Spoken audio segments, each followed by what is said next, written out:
오늘은 1등만 기억하는 더러운 세상이라는 제목으로 말씀을 나누겠습니다. 사실 이 더러운이라는 이 표현의 어감이 너무 강해서 뺄까를 고민했다가 또 뭔가 빼면 좀 임팩트가 없고 또 이미 우리는 한 유명 개그맨을 통해서 1등만 기억하는 더러운 세상이라는 어떤 관용구가 형성이 되어 있는 것 같아서 그냥 썼습니다. 2014년 9월 21일에 이런 뉴스의 헤드라인이 있었습니다. 보여주시면 지금 화면이 잘 나옵니까? 네, 지금 화면에 약간 문제가 있는데 지금 제 얼굴이 반으로 쪼개질 수 있어요. 당황하지 마시고 저를 집중하시면 좋겠습니다. 이런 기사가 있었습니다. 은메달 따고 눈물 보인 한국, 동메달 따고 웃는 일본. 2014년도 인천에서 아시안게임이 있었죠. 그때 사이클 단체 결승에서 우리나라가 중국에 패해서 값진 은메달을 목에 걸었습니다. 경기가 끝나고 이제 한국 선수들, 중국 선수들, 일본 선수들이 이제 시상대에 올라갔는데 중국 선수들과 일본 선수들만 웃고 있는 거예요. 우리나라 선수들은 지금 침통한 표정이죠. 실제로 울었다 그럽니다. 중국이야 우승을 해서 웃었다 치고 우리나라는 2등을 했는데도 왜 울었을까요? 그리고 일본은 3등을 했는데도 왜 웃었을까요? 아마도 이 2등을 하고도 웃지 못하는, 심지어 울었던 한국 선수들이 너무 짠해서 저 기사를 쓴 기자가 헤드라인을 저렇게 잡은 게 아닌가 생각이 됩니다. 왜 그랬을까요? 우리나라 선수들은 당연히 1등을 목표로 했는데 1등을 못해서였겠죠. 그러면 3등을 한 일본 선수들은 1등을 목표로 하지 않았을까요? 아마도 그렇지 않았을 것입니다. 메달권에 근접한 실력을 가진 선수들은 누구나 다 금메달을 목표로 하죠. 1등을 목표로 합니다. 그런 목표도 없이 어떻게 그 고통스러운 훈련의 과정을 이겨내겠습니까? 분명히 일본 선수들도 1등을 목표로 했을 거예요. 물론 우리나라 선수들에게 직접 물어보지 못해서 그 눈물을 흘린 이유를 정확하게 우리가 알 수는 없지만 미루어 짐작하건대 은메달을 따고도 운 이유는 금메달이 아니면 아무 의미가 없다고 생각해서였을 것입니다. 금메달만 메달이다라고 생각했던 거죠. 왜냐하면 이 세상이 그렇거든요. 특별히 이 한국 사람들은 1등만 기억하는 경향이 있습니다. 2, 3등은 기억을 안 해요. 1등하지 못한 사람에게는 1등만 기억하는 더러운 세상이라고 말할 법한 세상이 바로 우리가 사는 세상입니다. 우리나라만큼 1등주의, 엘리트주의가 강한 나라도 없죠. 그리고 우리나라의 모든 스포츠가 다 이 엘리트 시스템 아니겠습니까? 물론 이 1등주의, 엘리트주의가 지금의 우리나라를 만든 것도 사실입니다. 여러분, 우리나라가 다른 나라의 원조를 받던 나라에서 이제 다른 나라에게 원조를 하는 유일한 나라라는 것을 아십니까? 그만큼 우리가 가진 능력이 대단해진 것이죠. 유일한 나라라는 것은 쉬운 일이 아니라는 뜻이잖아요. 그 어려운 일을 우리나라 국민들이 해냈죠. 그러니까 우리나라의 근성이 약간 그런 것 같아요. 잘 살아보려고 애쓰고 어떻게든 이 1등이 되려고 애쓰는 그런 근성이 이 대한민국, 한민족에 있는 것이죠. 그런데 이 의지가 좀 도를 넘으면 이제 문제가 되는 거죠. 뭐든지 지나치면 문제잖아요. 1등이 아니면, 금메달이 아니면 이 의미가 없다고 생각하는 부작용도 생기는 것 같습니다. 그런데 이 1등주의가 우리 민족에게는 뭔가 이렇게 DNA로 자리 잡은 것이 아닌가라는 생각이 듭니다. 제가 이런 생각을 갖게 된 세 가지의 경험이 있는데 그 세 가지의 경험을 짧게 소개해 드리겠습니다. 첫 번째는 자녀를 키우면서 이제 깨닫는 느낌이었어요. 저희 집에 둘째가 생기면서 저와 아내가 이제 양육을 이제 분담해서 합니다. 저희 아내는 이제 둘째에 집중하고 그리고 저는 이제 첫째 이한이한테 집중하죠. 그래서 아침에 제가 이제 이한이를 이제 깨워서 밥을 먹이고 씻겨서 옷을 입히고 가방을 챙겨서 성경원을 등원을 시키고 하원 시간이 되면 제가 또 거기서 기다리고 있다가 이제 또 이제 이한이를 맞이합니다. 뭐 먹고 싶다 그러면 또 제가 데려가서 뭐 먹이기도 하고 뭐 사주기도 하고 그래요. 그러다 보니까 자연스럽게 제가 이제 이한이와 대화하는 시간이 많아지는 거예요. 그 좋더라고요. 근데 지난 목요일이었습니다. 하원하는 이한이를 데리고 제가 롯데마트를 갔어요. 여기 롯데마트. 이한이가 좋아하는 감자맛 과자가 있는데 그 과자 하나를 사주러 제가 대형 마트를 갔습니다. 궁금하지 않습니까? 왜 과자 하나 사러 그 대형 마트까지 갔을지? 전혀 궁금하지 않으신 표정인데 네. 저는 뭐 답을 해야 되니까 하겠습니다. 수요예배 끝나고 이제 이한이가 가끔 이제 그 우리 교회 근처에 있는 편의점을 가요. 이렇게 카페를 지나서 좀 내려가면 편의점이 있잖아요. 이제 과자를 사주러 근처 편의점을 갔는데 이한이가 과자 하나를 골랐는데 과자 값이 4,000원인 거예요. 그 무슨 과자냐면 요만한 통에 든 감자 과자가 있습니다. 프링글스라고 그런 과자가 있는데 그게 4,000원인 거예요. 제가 그 4,000원이라는 가격에 너무 놀라가지고 제가 이한이한테 그랬어요. 야, 아빠 돈 없으니까 사지 마. 그랬더니 얘가 네, 그리고 안 사는 거예요. 그래서 바나나 우유만 사겠다는 거예요. 그래서 당연히 막 발악을 하면서 이거 먹을 거야 막 할 줄 알았는데 안 사고 바나나 우유만 사고 나오니까 제가 또 이렇게 가슴이 또 짠해지더라고요. 그래서 다음 날 이제 하원하는 이한이를 데리고 롯데마트를 갔습니다. 왜냐하면 롯데마트는 그 4,000원짜리 프링글스가 1+1이거든요. 네. 그래서 제가 이제 갔어요. 갔더니 글쎄 그 1+1 행사가 끝난 거예요. 그래서 3,400원인 거예요, 그게. 근데 오고 가고 기름값이 있잖아요. 결국 더 든 거예요, 돈이. 아무튼 그래서 이제 이한이와 대화할 일이 많아지는데 얘가 이제 마트를 오가는 차 안에서 저에게 그러는 거예요. 아빠, 지금 제가 우리 반에서 1등을 하고 있어요. 그러는 거예요. 뭐가 1등이냐? 그랬더니 칭찬 스티커를 4개를 받아서 1등이라는 거예요. 왜 대체 너를 칭찬했어, 선생님이? 그러니까 이제 지금 7살이 돼서 이제 가장 작년 제일 이제 큰 반이 됐는데, 그러니까 제일 큰 반이 되니까 이제 예배를 드리는 모양이에요. 아침마다 매일 예배 드리는 태도가 제일 좋아서 칭찬 스티커를 4개나 받았다는 거예요. 기분이 좀 언짢으신 것 같은데요. 돈도 안 내고 자기 자녀 자랑을 하니까 좀 언짢으신 것 같은데, 제가 나가실 때 10,000원씩 드릴 테니까 또 달라지지 마시고요. 지금 과자값 4,000원도 아까워서 지금 이러고 있는데, 네. 네. 근데 제가 그 얘기를 듣는 순간 좀 제가 반성하게 됐어요. 왜냐하면 내가 이한이한테 1등을 하라고 말한 적이 있나? 라는 생각이 드는 거예요. 근데 가만히 생각해 보니까 저는 정말 이한이한테 1등을 하라고 말한 적이 없어요. 오히려 항상 야, 저도 되니까 1등 하지 않아도 되니까 최선은 다해라 라는 말을 제가 주로 했거든요. 그런데 뭔가 자기가 1등이라고 막 좋아하는 것을 보니까 이게 뭔가 인간에게 이런 DNA가 있나 보다라는 생각을 하게 되더라고요. 그러면서 약간 좀 씁쓸했습니다. 두 번째 경험인데요. 연초마다 이제 교회가 이 지방회하고 총회에 내야 하는 이렇게 돈이 있습니다. 일종의 뭐 분담금이죠. 이제 울산 지방회는 지방회비를 내야 되고요. 우리 교단에는 이제 총회비를 내야 돼요. 총회와 지방회 내는 돈이 대충 한 1년에 한 3,000만 원 정도 됩니다. 그래서 총회는 한 1,600만 원 정도 내야 되고 우리 지방회는 한 1,100 얼마 정도 나왔던 것 같아요. 돈 얘기를 하니까 갑자기 또 관심이, 그죠? 제 아들 얘기할 땐 전혀 관심이 없는 것 같으시더니 농담입니다. 아무튼 이 지방회에서 2024년도 지방회비 선납금을 안 냈다고 장로님을 통해서 연락이 왔어요.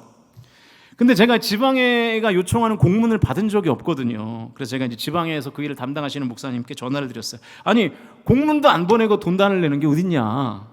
공문을 좀 빨리 보내달라. 그랬더니 이분이 저한테 공문을 보내주겠다는 이야기를 안 하고 그 말을 듣자마자 저한테 뭐라고 말씀하시냐면 올해도 성광교회가 1등이에요 그러는 거예요. 무슨 얘기예요? 그러니까 작년에 우리 교회의 헌금 액수가 우리 지방에 있는 교회 중에 제일 많다는 거예요. 거기서 거기에 뭐 1,000만 원 차이밖에 안 나고 뭐 그런데, 저는 우리가 내야 될 지방회비가 얼마인지 궁금해서 이제 그 서류를 요청했는데 이 목사님은 제가 마치 우리 교회에서 헌금이 우리 지방회에서 우리 교회가 헌금이 몇 등인지가 궁금해서 1등이라고 알려주는 것 같은 거예요. 그러니까 이게 약간 이게 그런 어떤 의식들이 있는 거죠. 한 가지만 더 얘기하면요. 제가 작년에 우리 교회의 이야기를 교단 신문에 싣고 싶은 적이 2번 있었습니다. 첫 번째는 우리 장로님들이 이제 식사를 이렇게 준비해서 섬길 때였었어요. 사진을 잘 찍어서 교단 신문에, 우리 한국성결신문이라는 교단 신문에 이렇게 잘 기사를 좀 내고 싶었습니다. 우리 교회 장로님들이 이렇게 훌륭하다. 그래서 기사를 내고 싶었는데 못 냈고, 또 한 번은 작년에 제2차 은혜로다 부흥회를 끝나고 그에 관련된 기사를 한번 내고 싶었어요. 요즘 여러분 부흥회 5일하는 교회가 거의 없습니다. 여러분 힘드시죠?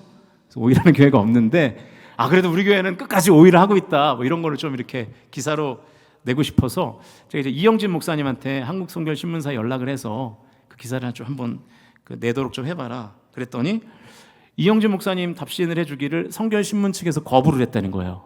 기사를 못 내준다 그랬다는 거예요. 거부의 이유가 이렇습니다. 교단에서 유명한 목사님을 모시고 부흥회를 하면 실어준대요. 그런데 자체적으로 부흥회를 하는 거를 실어줄 수 없대요. 그러니까 이게 여러분 무슨 뜻입니까? 제가 유명하지? 그런 뜻이에요. 제가 우리 교단에서 이 뭐라 그러는 A급 강사가 아니라는 거죠. 그래서 기사 못 내준다는 거예요. 여러분 저처럼 지금 무명한 목사가 지금 신앙생활 하고 계신 거예요? 무명한 목사의 설교를 듣고 계시고 무명해 참 죄송합니다. 그러니까 제 입장에서는 이 상황을 뭐라고 말할 수 있을까요? 1등만 기억하는 더러운 신문이라고 하면 안 되죠. 우리 교단 신문이니까. 근데 그러려니 하고 말았습니다. 물론 앞으로 그 신문에 절대 광고를 내면 안 되겠다라는 생각을 잠깐 하긴 했지만 이야기를 길게 했는데요. 여러분 우리가 사는 세상이 이렇습니다. 그러려니 하면서 살아야 되는 부분이 없지 않아요. 세속사회야 그럴 수도 있고 뭐 그게 정상일 수도 있겠어요. 그런데 오늘 본문을 보시면 여러분 하나님이 마치 1등만 기억하신다고 하는 것 같은 내용이 오늘 본문입니다. 24절 말씀 같이 읽어볼까요? 읽습니다. 시작. 운동장에서 다름질하는 자들이 다 달릴지라도 오직 상을 받는 사람은 한 사람인 줄을 너희가 알지 못하느냐. 너희도 상을 받도록 이와 같이 다름질하라. 운동장에서 상을 받는 사람이 한 사람이라는 거예요. 1등만 상을 받는다는 거죠. 그러면서 사도 바울이 지금 고린도 교회 성도들에게 지금 열심히 다름박질해서 그 상을 받으라고 지금 권면하고 있습니다. 너희도 상을 받을 그 한 사람 되기를 위해서 1등이 되기를 위해서 다름질해라. 마치 이것은 하나님께서 1등만 기억하시는 것처럼 들리죠. 유진 피터슨의 메시지 성경으로 24절을 다시 한번 읽어보면 더 그렇게 느껴집니다. 같이 읽겠습니다. 시작. 여러분은 경기장에서 육상 선수들이 달리는 모습을 봤을 것입니다. 모든 선수가 달리지만 상을 받는 선수는 한 명뿐입니다. 여러분도 상을 받을 수 있도록 달려가십시오. 상 받는 선수 한 명이라는 거예요. 그러니까 1등 되기 위해서 지금 노력하라는 말이잖아요. 여러분 정말로 하나님도 1등만을 기억하시는 걸까요? 정말 하나님도 그런 분이실까요? 오늘 본문이 고린도 전서잖아요. 이 고린도 전후서는 사도 바울이 고린도 교회 성도들에게 쓴 편지입니다. 고린도 교회가 있었던 지역은 지금의 그리스 지역이에요. 그리스. 여러분 그리스에서 최초로 발생한 게 뭔지 아십니까? 올림픽입니다. 올림픽. 이 올림픽의 기원이 그리스죠. 이 고대 그리스에는요 4대의 제전이 있었대요. 지도를 보여주시면 이 제일 유명했던 올림포스 제전, 그리고 네메아 제전, 델포이 제전, 그리고 이스트모스 제전, 이렇게 4대 제전이 고대 그리스에서 아주 유명했답니다. 그런데 이 이스트모스 제전이 어디서 열리냐면 제가 파란색 박스로 표시를 해놨는데 이 코린트라고 보이세요? 저 코린트 지역에서 이스트모스 제전이 열렸습니다. 우리가 내년에 터키 그리스 성지순례를 갈 텐데 가게 되면 고린도를 보게 될 거예요. 지금 사도 바울이 이 고린도 교회 성도들에게 이 제전을 지금 빗대어서 설명하고 있는 것입니다. 이 이스트모스 제전은 올림포스 제전과 겹치지 않도록 2년에 한 번씩 개최가 되는데 전차 경주, 레슬링, 그리고 판크리테온이라는 격투기 경기가 열렸습니다. 다음 사진을 보여주시면 이 판크라테온이라는 이 격투기를 형상화한 작품들인데요. 그러니까 지금의 격투기와 크게 다르지가 않죠. 실제로 지금 격투기의 기원이 이 판크라티온이라는 설도 있습니다. 여러분이 보셨겠지만 이 300이라는 영화를 잘 아시죠? 이 스파르타라는 고대 그리스의 한 도시 중에 하나였잖아요. 이 스파르타의 전사들이 무기를 잃으면 이제 육탄전을 했는데 이때 육탄전을 할 땐 쓴 무술이 바로 이 판크라티온이었습니다. 아무튼 이 고린도에서 열리는 이 이스트모스 제전에서 1등을 하는 사람에게는 이 소나무 관이 이제 수여가 됐어요. 그래서 사도 바울이 본문 25절에서 썩어질 승리의 관에 대한 이야기를 합니다. 25절 말씀도 같이 읽겠습니다. 시작. 이기기를 다투는 자마다 모든 일에 절제하나니 그들은 썩을 승리자의 관을 얻고자 하되 우리는 썩지 아니할 것을 얻고자 하노라. 이 이스트모스 제전에 참여하는 선수들도 이 곧 썩어져 없어질 그 소나무 관을 얻기 위해서 절제하며 애쓰는데 우리도 그렇게 살아야 되지 않겠냐라고 지금 사도 바울이 권면하는 것입니다. 썩지 아니할 승리의 관을 얻기 위해서 1등을 해야 된다는 말처럼 들리죠. 여러분, 이 이스트모스 제전에서 2등과 3등은 아무런 의미가 없습니다. 왜냐하면 소나무 관이 수여가 되지 않기 때문이에요. 1등만 관을 주는 세상이었습니다. 그래서 사도 바울도 지금 이 고린도 교회 성도들에게 1등을 하라고 말하고 있는 걸까요? 사도 바울에게 고린도서를 남기신 하나님은 우리가 이 땅에서 정말로 1등하기를 바라실까요? 성경을 읽을 때에는 이 본문 말고 그 앞뒤의 문맥을 살피는 게 중요하고요. 그것보다 더 중요한 것은 앞뒤 문맥만이 아니라 성경 전체에서 오늘 본문이 갖는 위치를 보는 것이 중요합니다. 사도 바울이 쓴 또 다른 성경을 보면 썩지 아니할 관을 이야기하는 본문이 있는데 디모데후서 4장 7절과 8절입니다. 우리 화면을 보시면서 8절 상반절까지만 같이 읽겠습니다. 시작.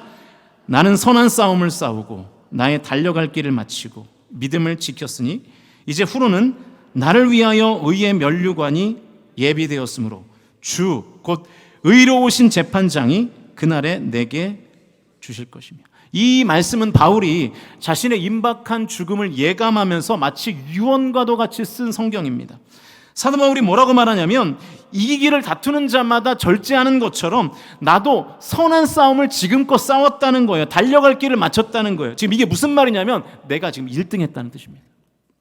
그래서 의의 면류관이 마련되었고 그날에 하나님께서 1등을 한 나에게 주실 것이라는 뜻입니다. 내가 죽는 그날에 승리의 면류관을 받게 될 것이다. 그런데 바울의 유언이 여기서 끝나지 않아요. 우리 8절 전체를 다시 한번 같이 읽겠습니다. 시작.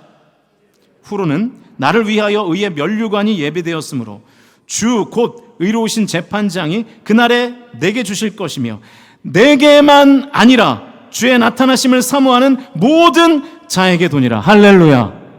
하나님께서 우리 모두에게도 사도 바울이 바랐던 이 승리의 면류관을 주실 줄로 믿으실 수 있기를 주님의 이름으로 축원드립니다. 사도 바울에게만 주시는 것이 아니라는 거예요. 주님의 재림을 믿으며 주님을 쫓는 삶을 사는 모든 사람은 누구든지 나와 같이 똑같은 승리의 관을 받을 수 있다는 것입니다.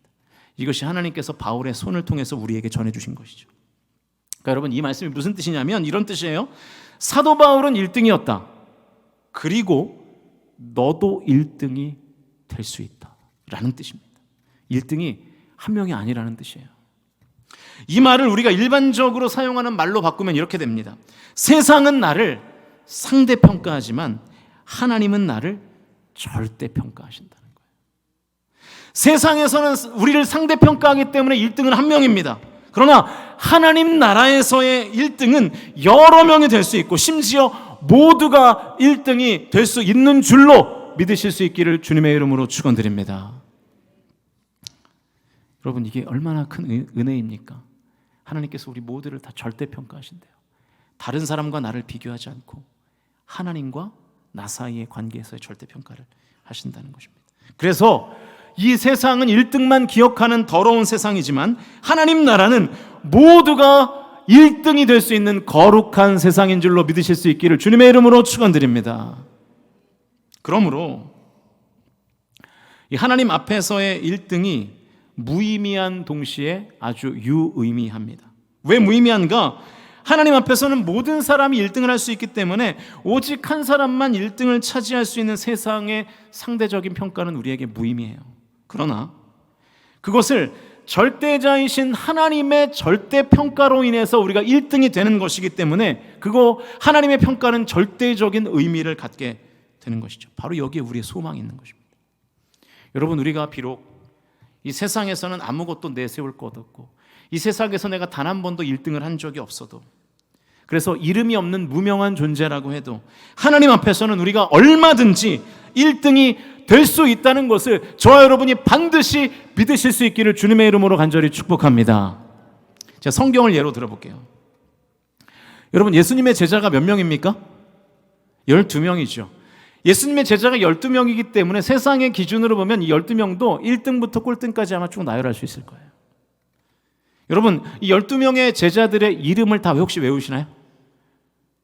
못 외우실 수 있어요. 그러나 여러분, 그 12명의 제자들 중에 가장 유명한 사람 한 사람은 여러분이 이름을 말할 수 있습니다. 그 사람이 누굴까요? 베드로죠. 베드로. 12명의 제자 중 가장 유명한 사람은 베드로였습니다. 여러분, 베드로가 어떤 일을 했습니까? 베드로가 무리를 걸었어요. 예수님의 항변에 예수님을 항변했고요. 예수님을 막 꾸짖으면서, 그래서 결국 사탄이라는 부정적인 평가를 받기도 했습니다. 또 예수님을 3번이나 부인했죠. 그럼에도 불구하고 찾아가신 예수님께 사랑합니다. 제가 예수님을 사랑합니다. 예수님을 사랑하시는 것을 주님이 알지 않습니까? 또 이렇게 사랑 고백을 하죠. 성도들에게 가장 유명한 제자는 단연 베드로입니다. 우리는 이 베드로에 대해서 많은 정보를 가지고 있어요.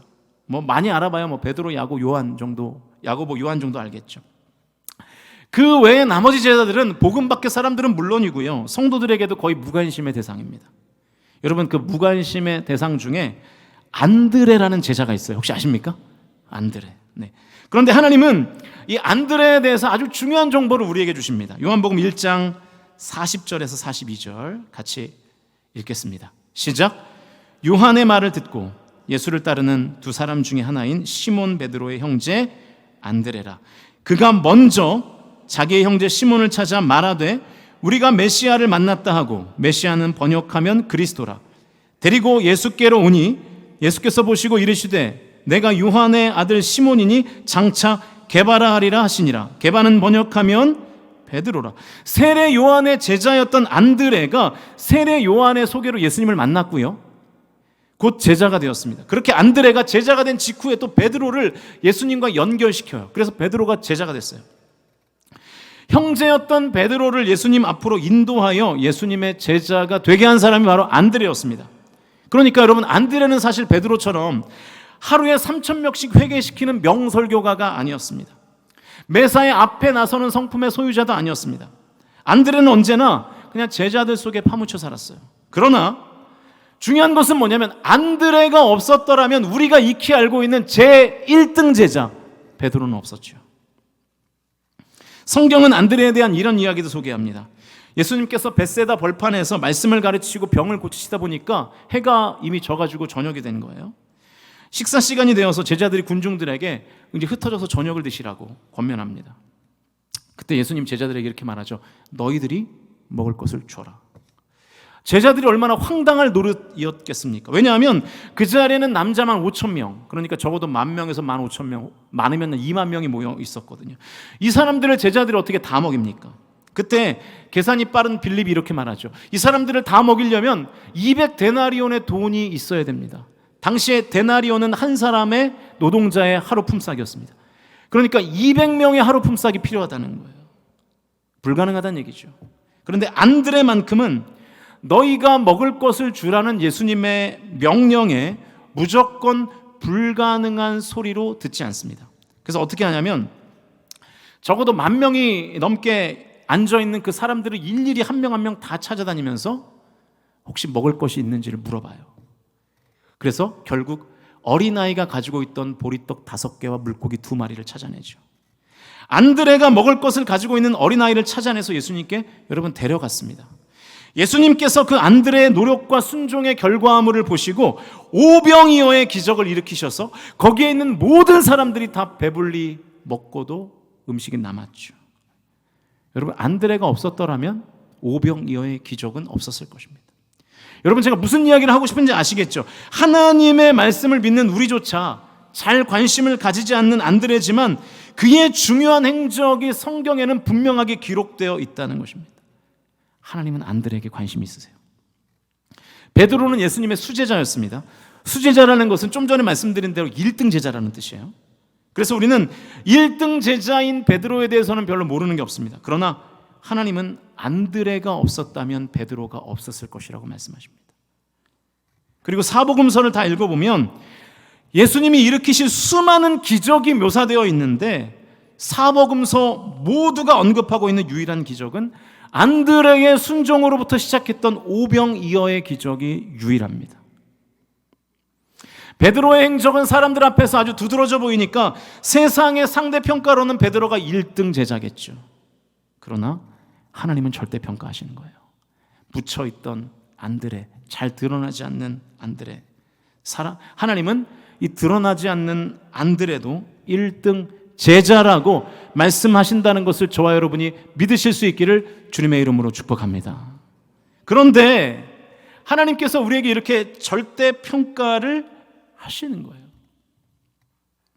이 땅에서의 1등은 여러분 그 속성상 단 한 사람밖에 차지할 수 없습니다. 그리고 그 1등은 썩은 소나무와 같은 영원하지 않은 1등이기도 하죠.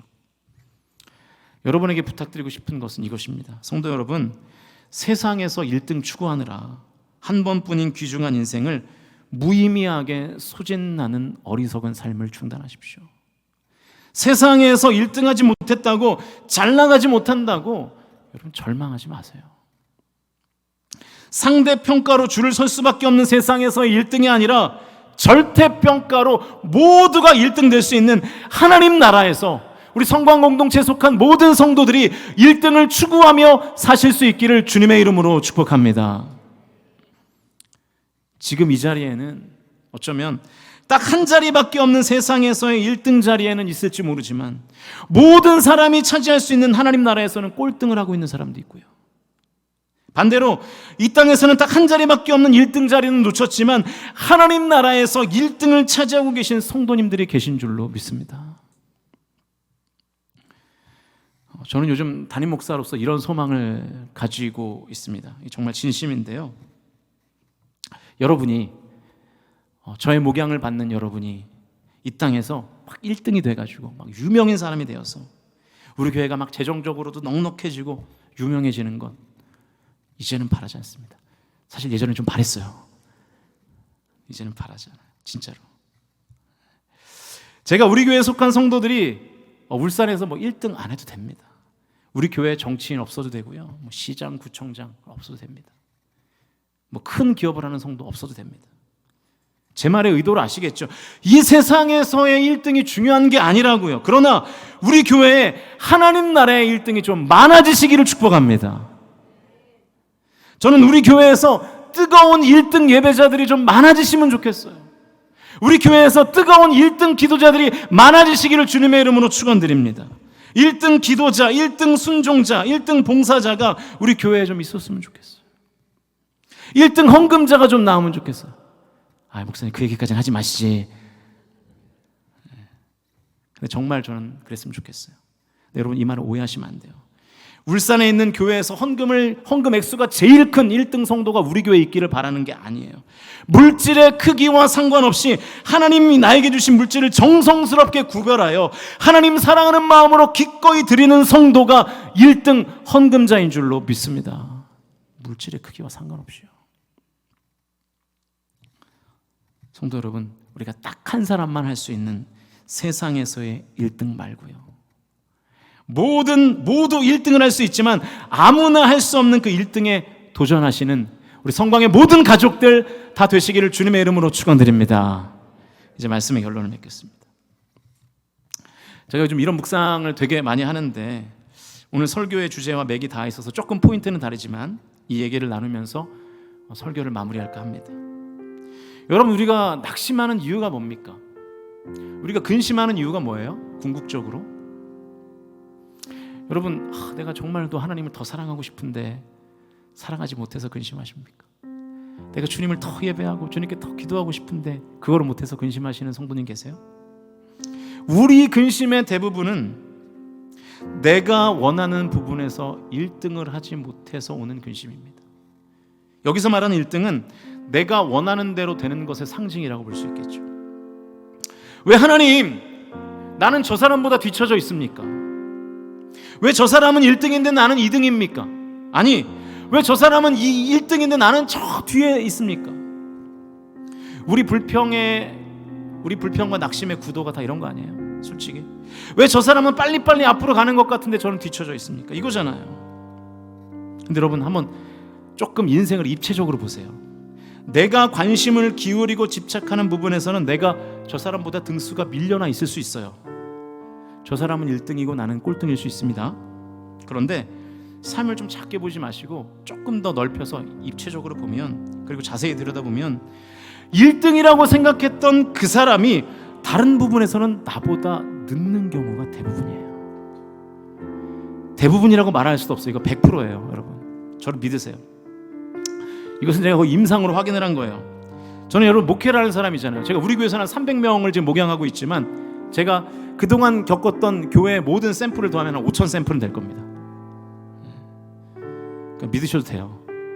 여론조사 샘플이 5,000개 되니까. 여러분, 모든 부분에서 1등인 사람 없습니다. 한 사람도 없습니다. 다 꼴등하는 부분이 있더라고요. 아주 단순하게 예를 들면, 나는 돈이 없는데 저 사람은 돈이 많아요. 그러니까 돈이라는 경주로 앵글을 좁혀보면 나는 꼴등 같아요. 저 사람은 1등 같고요. 근데 가만히 보니까 나는 건강의 부분은 1등인데 저 사람은 건강의 부분에서는 뒤쳐져 있어요. 그런 경우 있잖아요. 어떤 사람은 본인이 사회적으로 성공했어요. 그래서 나는 내가 사회적으로 1등이에요. 그런데 또 어떤 사람은 사회적으로 성공하지 못했어요. 그러니까 사회적 성공이라는 앵글로만 좁혀서 보면 그 사람은 1등이고 나는 꼴찌예요. 그런데 가만히 보니까 자녀들을 보니까요, 내가 1등이고요, 저 사람은 저 뒤에 뒤쳐져 있어요. 여러분, 이런 경우가 모든 성도들에게 다 있다는 것입니다.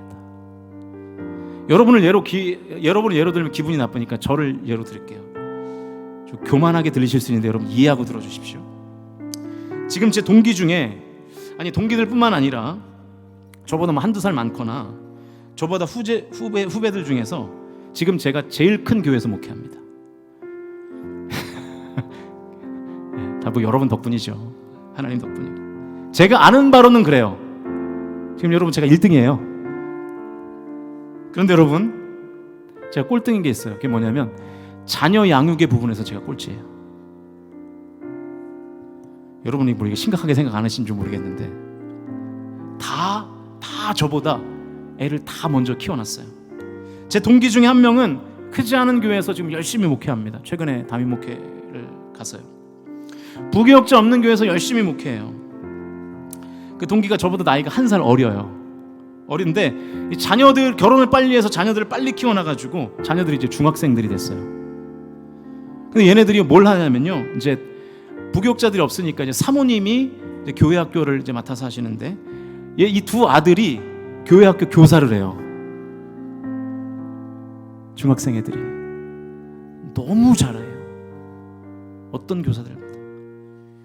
여러분, 저는 둘째 키워서 언제 써먹습니까? 은퇴합니다. 저 그때 써먹을 때 되면 못 써먹어요. 그러니까 여러분, 인생에는 어떤 사람에게 빠른 부분이 있고 어떤 사람에게 느린 부분이 다 있다고요. 없는 사람 없습니다. 여러분, 그러니까요, 지금 내가 뒤쳐져 있는 그 부분만 보시고 낙심하지 마시고요. 인생의 짐이 다 다른 것일 뿐입니다. 나만 무거운 짐을 진 것이 아니라고요. 내가 지고 있는 짐을 그가 지지 않을 뿐이죠. 내가 지지 않는 짐을 그가 질 수도 있다는 것입니다. 이게 하나님의 균형의 섭리 아니겠습니까? 여러분, 이것을 깨달으시고 원망과 불평 대신에 항상 하나님 앞에 감사와 찬양으로 영광 돌리실 수 있기를 주님의 이름으로 축원드립니다.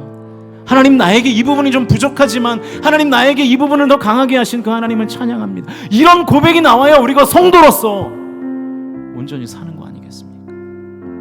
그리고 다시 말씀으로, 메인 메시지로 돌아와서요, 여러분, 이 세상에서 되게 어려운 그 1등 추구하느라 여러분의 생명을 낭비하지 마십시오.